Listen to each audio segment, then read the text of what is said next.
எண்ணெய் போட்டுக்கலாம். சீரகம் கொஞ்சம் போட்டுக்கலாம். சீரகம் பொரிஞ்சதும் தட்டி வச்சு பூண்டை போட்டுக்கலாம். பச்சை மிளகாய் ஒன்று கீரி வச்சிருக்கோம் போட்டுக்கலாம். அது கூடவே கருவேப்பிலையை சேர்த்துக்கலாம். பொடியாக நறுக்கின வெங்காயத்தை சேர்த்துக்கலாம். உப்பு சேர்த்துக்கலாம். மஞ்சள் பொடி கொஞ்சம் சேர்த்துக்கலாம். 1 ஸ்பூன் இஞ்சி பூண்டு பேஸ்ட்டு சேர்த்துக்கலாம். 1/2 டீஸ்பூன் பெருஞ்சீரகம் சேர்த்துக்கலாம்.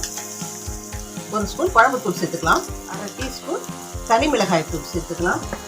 1 டீஸ்பூன் தனியா பொடி சேர்த்துக்கலாம். கூடவே சுத்தம் பண்ண இறாவே சேர்த்துக்கலாம்.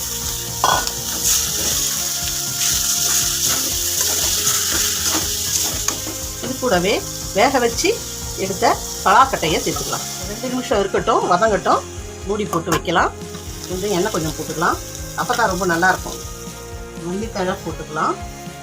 பலாக்கொட்டை எறா வறுவல் ரெடி.